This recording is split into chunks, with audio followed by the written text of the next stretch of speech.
Welcome back to Inside Hilltopper Sports, presented every Thursday by our good friends at the Blue Cotton Retail Store. Corner of what, Jason?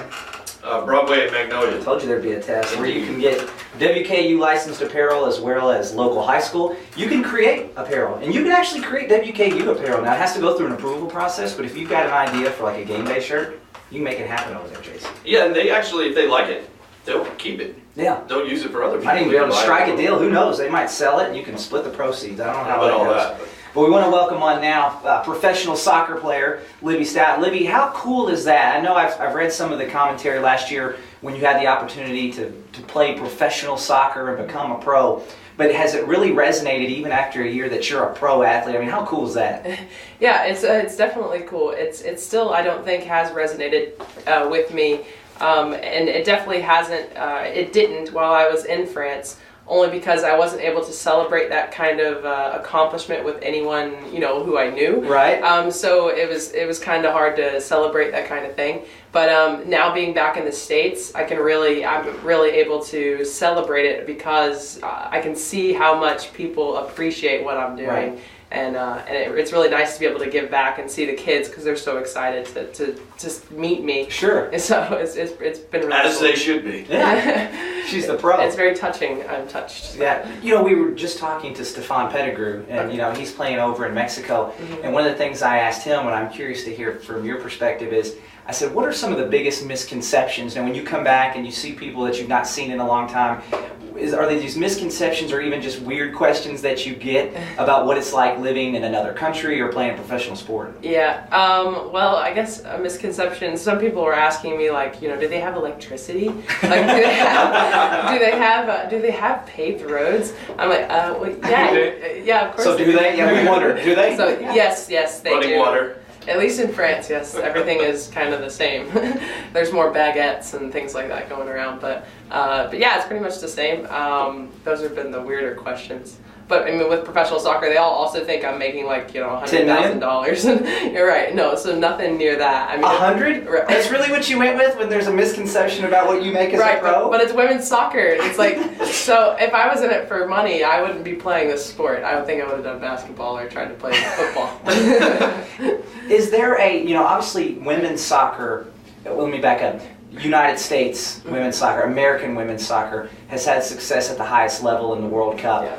The best team in the world. When you go overseas, is there kind of a perception, like I would say basketball players, American basketball players would have that, is there an aura about the American players because of the success they've had at the highest level? Definitely. Yes, definitely. And the first question that every single one of them asked me was, do you know Hope Solo? Do you know Alex Morgan?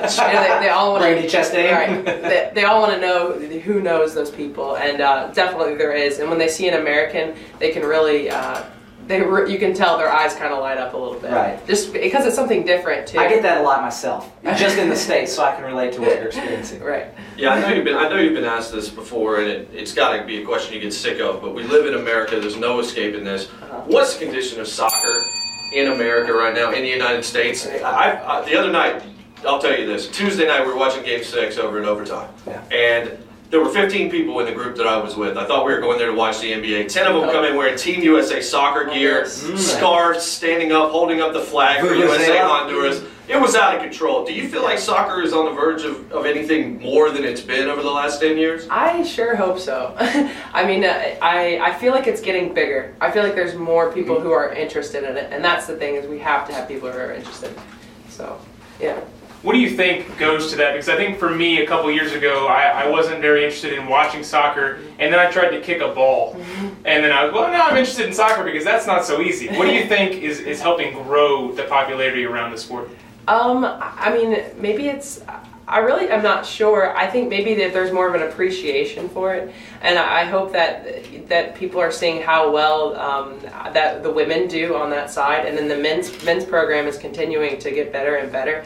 And I hope that people really can see that there is an appreciation for the game because it is such a difficult sport to play. But it's difficult. I think people don't necessarily gravitate towards it because it's not an instant gratification sport. It's something you really have to watch develop, and then when a goal is scored, it's a fantastic moment. So one thing I always like to talk about is what's the most difficult thing to do in sports? Is it to hit a fastball? Is it to make a putt on 18 to win a major? How difficult is it, and what are the nuances of playing the goalie position in soccer? Because it does not look like it's an easy thing to do at all. No, you want to get hit in the face with the ball. Right. No, yeah, it's very difficult. I mean, honestly, sports are a mental thing, anyways. But playing goalkeeper is about 90% mental and 10%. I mean, physical, because you have one chance. And that's it. And then if you make a mistake, it's a goal. If your friends, if your teammates make a mistake, it's coming to you. So you can't have any. There's no room for error. So it's a stress-filled job. It's a leadership position, but it's something that I've always kind of fit in pretty well with. So when you go to play professionally in France, or you go and you play on the U23 team, how long does it take to build a chemistry with those teams? I know that recently I've watched a little bit of the Tahiti team play against guys like Spain and Nigeria, and the story of those guys where they're just kind of coming together, not too many professional players playing, just seems like they don't know how to play with each other. Mm-hmm. How long does it take to grasp that chemistry with your team? Sorry. Right. It takes some time. I mean, in France it took a little bit longer, at least for me, because I couldn't speak the language, so it was harder to kind of to even communicate with people. And then, but when I go to the U23s, everyone's kind of been in that program for a while, and they just bring in a few new faces, like they brought in me. So there already is that feeling of being a team, and people really, you can tell that they just buy into that when you get there, especially on the U.S. soccer level. I mean, we're there to play at the highest level, and everybody buys in and kind of plays as a team. So, did you ever, or did someone ever do to you?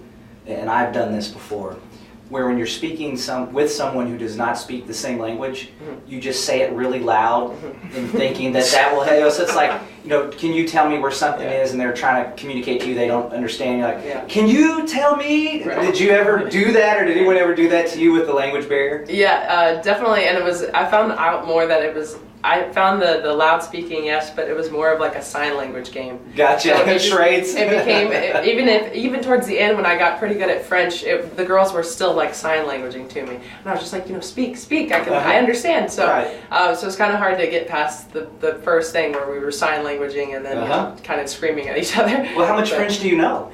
You're gonna make me speak French, I bet. Give us your favorite, something you're comfortable with. Okay, qu'est-ce qu'il y a? Cheesecake? That means what? Cheesecake. Is that right? That's right? Exactly. That's it. No, qu'est-ce qu'il y a means what's up or what's wrong.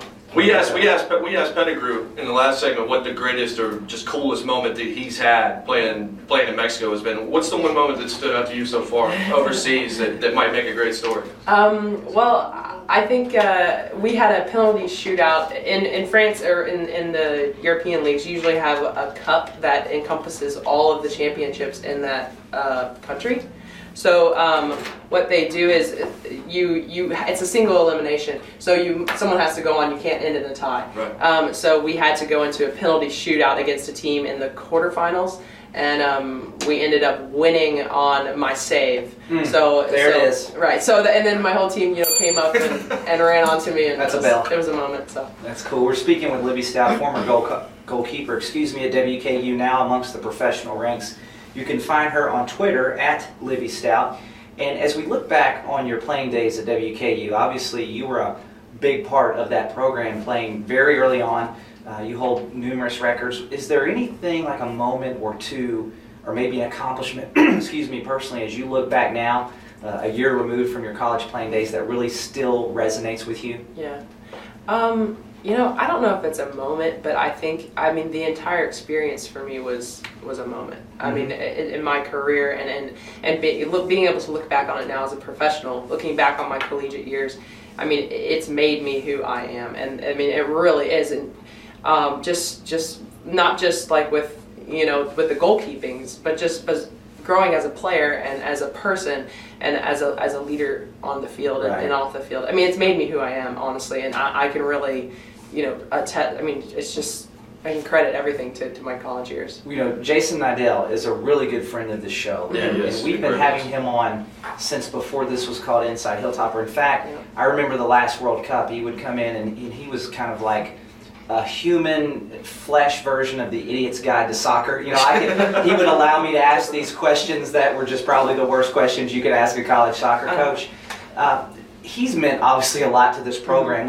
When history is written, looking back years from now, he is interwoven with that. Yeah. What did he mean for your experience in your career? Well, everything. I mean, he got me there. Because you were going to go to Eastern, maybe. I was, yeah. Oh, Lord. I know, right? Well, I was looking for, I was looking for a small Division I, and Eastern was a lot smaller than I wanted, and Western it just fit me better. Jason saw me play when I was really young. I mean, when I was thinking sophomore, junior in high school, and he just continually, kept talking to me. So I was always interested, and he brought me in, taught me everything, and it's scary because sometimes I find myself quoting Jason, when I'm talking to kids, and I'm like, no, I can't do that. So you become the parent now? Yeah, I'm like, no, gosh. That's great. It's okay. Yes, Jason, you look like you were itching for a question. You're here helping out with the soccer camp and all that things. How is it to work with the kids, and what have you guys been doing with them thus far? It's great. I really love being able to come back and just give back to the community and talk to these kids and help them grow. And I was able to talk to the whole camp about my experiences in France and just kind of how I got to the professional, how I got to even being able to go to France. So that was great, and it's just I'm working with the goalkeepers, and it's nice. I can see progress throughout. I mean, we've only been there 4 days, and I can see progress. So it's good to see. What is kind of, and piggybacking off of that comment, what do you look at as your goals? Because obviously, and I believe in reading some of the stories, maybe professional soccer wasn't really on the radar. Maybe it wasn't something you dreamed would even be an option, and here it is. And now that you're there, where do you want to go? I mean, is it something that you could see doing for a while, regardless of if it ended up at the highest level, but it's something you could do and have an experience? Is it something you think you can keep pushing, or how do you see your experience right now? I've thought about that quite a bit in the last few months, and I think that is definitely something I want. It's something I want to continue to do for as long as I'm healthy, and I think that I can make a career out of it. As a goalkeeper, we can last until our late 30s. Gotcha. And hopefully that is something I can do if I have a good enough career. I'm hoping that I can kind of find a team that I can just stick to for a little while and make almost a home in that kind of place. Yeah. So right now I'm a free agent, and I'm looking. I have an agent who's works on my behalf to find a new team, and I'm looking probably at going to England next season, or possibly Germany or Sweden. So the options are out there, and I did well my first year, and hopefully I'll continue to come in for the U.S. soccer camps. That's cool. And my next step is I'm not really under 23 anymore. I just turned 23, so I have one more camp I can go to, and then I don't qualify. I have to go be invited in for the full team, which is a great opportunity because they need goalkeepers. So the opportunities are definitely out there, and I'm young, I think in a few years, I think the sky's the limit. It's all ahead of her. Yeah. I look back on you young bucks, and here, well, Jason, not so much. Yeah, thanks for but that. Josh and Libby, and just think you guys have no idea what ladies before you. That's all right. Do you get this might be an obvious thing. Do you get homesick? Or have you kind of worked through that after your first year? I think I really have worked through it, and I feel like I have the type of personality where I'm okay to be going to do something like that where it's completely new and it's just in a situation where I'm way out of my comfort zone. But yeah, I get homesick, but I was fine. I was able to Skype my parents, pretty much every night. They do have internet in France, so they don't have roads, but they have internet. So I was able to do that, and I kept pretty much in touch with all my friends and everything. So do you find yourself? I'm trying to think of this. I know in talking with some of the basketball players, because we have a lot of guys overseas right now that are former Hilltoppers, and they're trying to watch the NBA Finals, or there's certain television programs, and you got time differences all across the grid. Are there things like that for you? Like, do you try to catch friends at some awkward hour of night, or one of the shows that you like, or even sports program? Right. Yes, well, I happen to be from Louisville, Kentucky, and the Louisville Cardinals won the national championship, so I had to watch that game while I was over there. Right. I had to watch the NCAA tournament, and so I was able to get very good at finding websites that I could stream things in so that I could, Legally, of So, course. Yes, it was all legal. It's subscription based, I'm There's a sure. Snowden moment happening right Well, now. the CBS is free anyway, isn't it?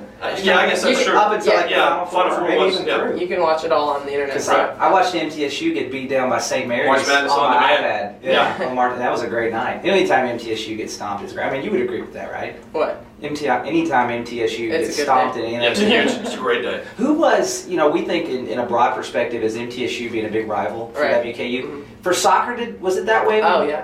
Okay. Definitely. And, well, Denver and North Texas, too. Those And were- Denver's still just fun. In Denver. Right, but Denver's not there anymore. What's it like playing in Denver? Because I'm telling It's- you, that altitude, it's if you've hard. never been there. Right. It's difficult for me, and I mean, I just kind of don't go there very far. Right. I pretty much have 18 yards, and that's it. So I'm worried about my friends who are running around. But so yeah, and they look like they're dogging it the whole time. So Yeah. I'm sure it's hard for them.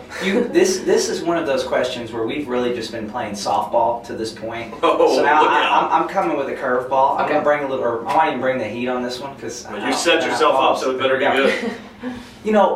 There's this opinion, and she gets a lot of attention, and you've mentioned of Hope Solo, Mhm. and she got a lot of attention in the World Cup, and then she's doing Dancing with the Stars, and she's doing all of these things, and I don't follow her that closely, but my wife is really into that, and it seemed almost as if whatever the opinion of her was prior, and maybe it was the Dancing with the Stars stint, it really changed, and not in a positive way. Yeah. What is the perception of her in the soccer community, in the American soccer community, and with what you do, is there any interaction or encounters with her? Right. I've never had any personal encounters with Hope, but But you don't like her. Ding. Been juiced in here.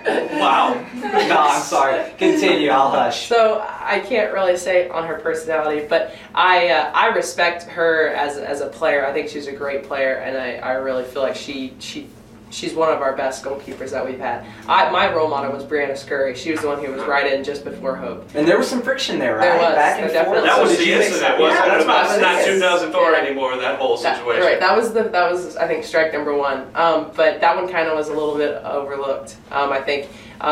But definitely she's gotten herself into a little bit of trouble, and she just has a life that I think is. Not the norm, I think, for some people to see. It's just different from any other U.S. soccer player, I Right. think, and it's more out in the open. She's never been one to kind of keep it closed. So Yeah. We're speaking with Libby Stout. She's a former Hilltopper soccer player, record holding goalkeeper, playing professionally now overseas, a free agent, but probably not for long. We're going to get to 5 questions with here in just a second, but I wanted to ask you this, and this is not a, feel free to compliment yourself and talk very openly. You're just amongst friends here and on there. With all the records, I mean, do you know those? Like, if we sit down and I said, like, what records do you hold at WKU? And I can look at them on this sheet over here. Are you in tune with that, or is that truly something that, it was great when it was there and I kind of moved on? And please, feel free to not be humble. okay, you want me to tell this? Yeah, I want to Just get list them off. There we go. All right, I've got it. Shutouts? How many My did you total have? in Yeah. my career? 49? No, 41. 40. 39. 39. There we go. 49. She gets a blue cotton shirt. 39, but my record holding year was 14 I had in my freshman That's year. right. Hey, good job. Thank You you. get a prize. This is your life. What else do you remember? Because I was looking through them, and I said it just, I was just curious. Like Stefan Pettigrew, when he had 41 points or 52 credits in a game, he says, well, I didn't really know. I was like, get out of here. Come on, man. You knew. So I was just curious. Yeah, I knew I finished with, let me see. How many matches played? Do you remember that? Oh my gosh, I have no idea. 76. Okay. You got that? Your goals against average? 0.66. There you go. something. 0.68. What am I missing here, guys? Save percentage. Last one. 0.89. Actually, it's 0.86. I just didn't want to embarrass you. I'm making everything a lot better than it is. Wow, you're doing a great job now. One more thing. Twitter, at Libby Stout. You're Yeah. also blogging. I am. What's your blog? It's mean, libbystout.wordpress.com. Okay, and we'll Yeah, tweet put that that out. up. Now, you Cool. stay current, okay? If we're I going to know, plug I know, it, I you've know got to that put too. it out there. I Now, know. here's what we want to do, and we did this with Stefan Pettigrew right before you came on, is we like to play a game called 5 Questions With. Okay. You can't really think about these, just give us your first response, and we're going to go, as I make a lot of background noise. We go pretty quick. We used to have some pretty intense music to really set the tone. What do we have? Go ahead and fire it up, Josh. Let's do the long version. Right now, it's just kind of a Sports Center thing. Okay. So if you don't, That's we, fine. We want a little That's background fine. noise. Okay. Yeah, so this will work. So are you ready, Libby Stout? Yes, sir. Record holding goalkeeper for WKU. This is being To videotaped. play 5 Questions With. Let's All do right, it. here we go. Number 1. Who's going to win tonight's Game 7 of the NBA Finals, the Spurs or the Heat? Spurs. What is the most embarrassing song on your iPod? The ping pong song, Enrique Iglesias. But you didn't say Bieber. I'm tired of people hating on Bieber. Most prized item you kept from your WKU playing days? All of my goalkeeper gloves. Former WKU teammate you still talk to the most?